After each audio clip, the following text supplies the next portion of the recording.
Cuchulainn, young as he was, already had an adventurous life. Born with the blood of Lugh, he had joined the boys' troop of the Red Branch warriors of his uncle Croagh when he was just 6 years old, earning the title Hound of Chulainn through a tragic event only 1 year later. And driven by the desire to become the greatest and most famous warrior in all of Ireland, he had used the prophecy to trick his uncle into declaring him to be a warrior at the age of only 8 years old. But even though taking his warrior's oath was a big step for young Cuchulainn, this wasn't the most interesting thing that happened to him on this very day. Later on the day of his warrior's oath, Cuchulainn overheard another prophecy of Cowat. Again, the old druid taught his students, and again he was asked for what the day was good for. He took a glance into the future and declared that the man who would mount a chariot for the first time on this very day would become famous all over Ireland. Immediately, Cuchulainn again went to Croagh and demanded to be given a chariot. Croagh, knowing that he had to do something to settle his unruly nephew, sent him to the yard to pick a chariot out of the lot. Maybe this would distract him for a while without bringing him into danger. And again, Cuchulainn managed to break one chariot after the other, until he finally chose his uncle's own chariot. Croagh, again, wasn't really happy about Cuchulainn's choice and the damage he caused. But he let him have the chariot, hoping the thrill of the ride would settle him down. He ordered his best charioteer Eber to mount the chariot beside Cuchulainn and to drive around Eamon with him for a while. But Cuchulainn soon grew tired of driving around Eamon and ordered the charioteer to drive further and further away. Eber kept insisting of returning to the castle, but when the young warrior saw his friends, they cheered him on and he went even further away, until they reached the borders of Eamon. In the end, they even crossed Slieve Wood, where they met Conall Cernach, a Red Branch warrior, who was duly bound to guard this part of the boundaries of Croagh's kingdom. Eager to prove his worth, Cuchulainn went to Conall and told him that he would take his duty for the day. But Conall just smiled towards the young boy and declared that Cuchulainn was too young for this kind of responsibility. A guardianship was not without danger, and a young boy like him wouldn't be ready for it. The charioteer again insisted on going back to Croagh, since he knew full well why the king had sent him out to keep Cuchulainn occupied for the day, and this definitely wasn't the kind of activity Croagh had in mind. But again, Cuchulainn declined. He was eager to prove his worth, even more so that he was a real warrior now. He crossed the border and went ahead to get the chance to prove himself by drawing enemy blood. Conall hesitated for a moment, but he knew as good as any guard in what kind of trouble he could get if harm came to the nephew of the king. So he had no choice but to mount his own chariot and to accompany Cuchulainn until they were safely back at Eamon. But young Cuchulainn wasn't very fond of the prospect that Conall most likely might get in the way between him and the fight he yearned for. On the way, he picked up a stone, flung it with a slingshot, and broke the axe of Conall's chariot. Conall had no chance to react, crashed with his chariot and broke his arm. He was furious and confronted Cuchulainn, but the young warrior excused his doing by saying that he was just about to test his aim and didn't know that this could happen. But in any way, Conall could just go back if he needed to, and he would just continue his journey on his own. And so he did.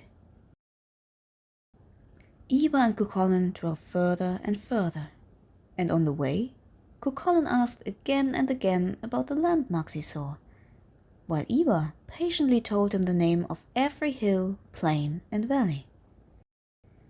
After a while, they came across a small fortress.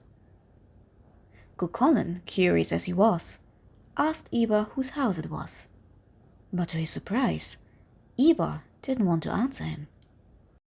What was so special about that house?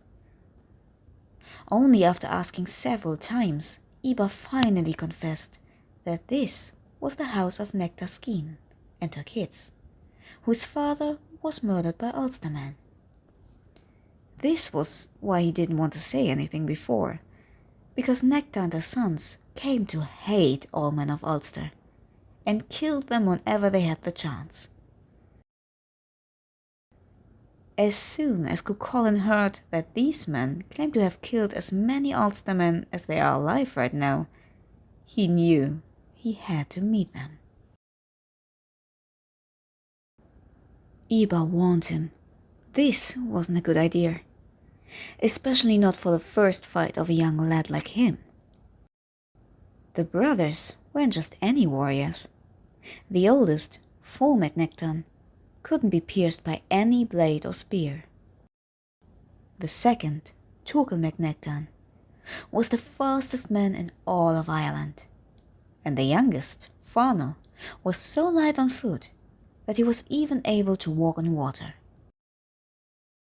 A fight against all three of them would be way too much for even the most skilled warrior of Ulster, let alone for an 8-year-old boy. Well, if you now think this just sounds like the challenge CúChulainn was searching for so eagerly, you would be right. He was excited. He went to a nearby standing stone, took the spencil hoop of challenge the sons had placed there, and threw it into the river, leading into the fortress. Then he just searched for a comfortable place in the nearby grass and lay down, waiting. He told Iba to watch over him, but to not wake him until all three sons of Nechta would arrive. Less than that would be a waste of time. Iba turned white. Croagh mac Nessa would never forgive him if his nephew was killed by those men. It wasn't until long when the sons of Nechta became aware of the challenge and set out to find the challenger. When they arrived at the place where Iba watched over the sleeping CúChulainn, Iba, in sheer terror, tried to convince the brothers that the boy sleeping in the grass was just that, and that there was no reason for a fight. But CúChulainn had broken a gaze laid upon the brothers.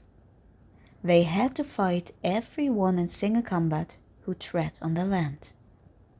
And besides, CúChulainn, who slowly awoke, didn't think about missing out on the opportunity for a fight. And so the challenge began. Foal, who couldn't be harmed by any blade or spear, dismounted his horse and started to charge at CúChulainn.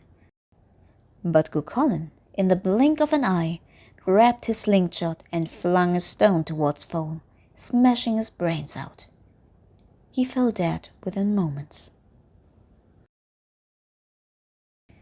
In a rage, Turkel, the fastest man in Ireland, started to charge at him. Or at least he tried.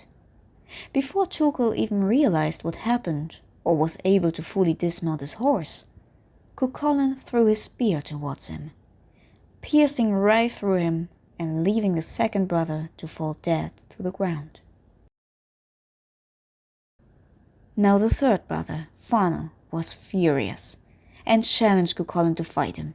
He sprang from his horse into the nearby river and waited for CúChulainn to fight. The young warrior sprung right after him, and even though Fánel might have been the best swimmer or even been able to walk on water, he definitely wasn't able to breathe under it, and so he was quickly drowned by the young warrior. And thus, in what felt just like a heartbeat, all 3 brothers were slain by the young warrior, who took his uncle's sword and decapitated all 3 of them, taking their heads as a trophy and tying them to his chariot. But even though he had won, the battle rage still raged inside of him. This was the moment when his father's Lou of the Sheet's heritage came into play.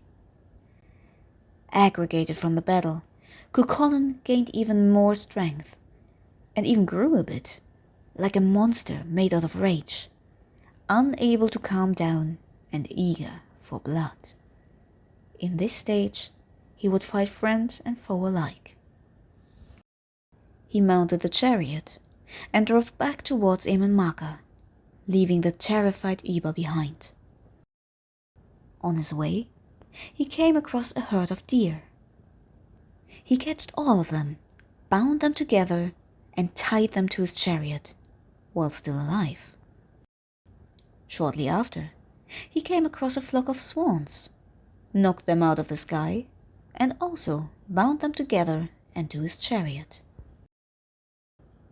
When he arrived at Eamon, a flock of swans was flying over his head, a herd of deer riding beside the chariot, and 3 bloody heads hanging from the chariot, where CúChulainn was still in his Restrat, his berserker mode. The people of Eamon were terrified. Still in his berserker mode, he shouted for the people of Eamon to send warriors outside, or he would kill every person inside of the castle walls. The Ulstermen were terrified. No one wanted to fight him, but in his fury, CúChulainn would fight anybody crossing his way. Anybody? Well, maybe not. King Croa had a brilliant idea. Instead of warriors, he sent 50 women to greet CúChulainn, but not in an ordinary fashion. But in fact, they were naked. Since CúChulainn, despite his skills as a warrior, was still a child, not versed in the ways of men, he shut his eyes tight, embarrassed of the nakedness in front of him. This gave the warriors a chance.